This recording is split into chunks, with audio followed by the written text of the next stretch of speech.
علم اور عمل دو ایسی چیزیں ہیں جو ایک دوسرے سے تجارت کرتی ہیں، کاسبی کرتی ہیں، کاروبار کرتی ہیں۔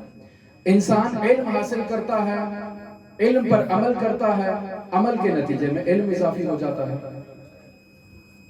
محبت اور اطاعت بھی اسی طرح سے ہے، ایک دوسرے سے تجارت کرتے ہیں۔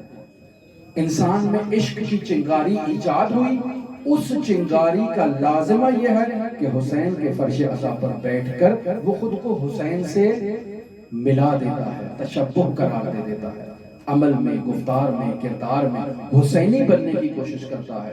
اور جس قدر انسان کے وجود میں اس عشق کی جو چنگاری ہے وہ شعلہ ور ہوتی جائے گی، اس کا وجود حسینی ہوتا جائے گا۔ ایسے تو نہیں کہتے ہیں کہ اس فرش عزا پر جو آئے گا وہ عرشی ہو جائے گا، یقیناً عرشی ہوگا، لیکن اس میں شدت و ضعف آئی جاتی ہے، کیفیات ہے۔ ہر کوئی ہر مرحلے کا نہیں ہوتا، کوئی ابتدائی سٹیج کا ہے، کوئی انتہائی سٹیج کا ہے، کوئی آگے کا ہے۔ لہٰذا ہم اپنے وجود میں دیکھتے ہیں کہ کس حد تک ہمارے وجود میں عشق موجود ہے۔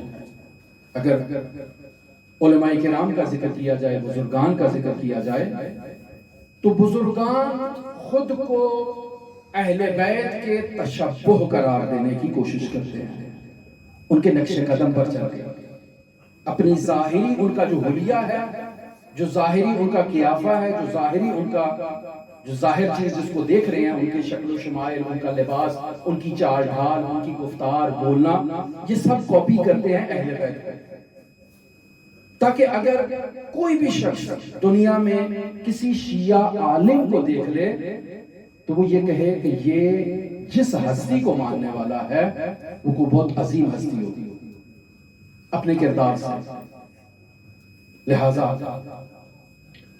ایک عالم امامہ پہنتا ہے سر پہ، کیوں؟ کیونکہ رسول خدا صلی اللہ علیہ وآلہ وسلم کا امامہ۔ اللہ صلی اللہ علیہ وسلم اس حقیقت کو وہ درک کر چکا ہے کہ رسول خدا کا ہے، کبھی امامہ سر سے نہیں اترتا، جو کچھ مرضی ہو جائے، آندھی آئے، طوفان آئے، پتھروں کی بارش ہو، نہیں، یہ میرے سر پہ ہے۔ کیوں؟ چونکہ میں اس حقیقت کو درک کر چکا ہوں کہ یہ رسول خدا سے مجھے میراث ملی ہے، اور میں ایک لمحے کے لیے رسول خدا کی میراث کو درک کرنے کے لیے تیار نہیں۔ اور جو اس حقیقت تک نہیں پہنچتے ہیں وہ جمعرات کو امامہ پہنتے ہیں اور جمعہ کو اتار دیتے ہیں، ایک دن پہنتے ہیں، 4 دن نہیں پہنتے ہیں۔ کیوں؟ اس حقیقت کو درک نہیں کیا ہے۔ آندھی آئے، طوفان آئے، جب مجھے میراث رسول خدا سے ملی ہے، مجھے افتخار ملا ہے کہ یہ رسول خدا سے میرے تک پہنچا ہے، میں اس کو کیسے ترک کر سکتا ہوں؟ مرحوم قاضی سے متعلق نقل ہے کہ جب بھی وہ امامے کو اپنے سر پہ رکھتے تھے، پہلے اٹھاتے تھے، پھر اسے چومتے تھے، پھر اسے سر پہ رکھتے تھے، اور جب اتارتے تھے تو بھی چومتے تھے اور اس کو اس کی جگہ پر رکھتے تھے، ایسے پھینک نہیں دیتے تھے۔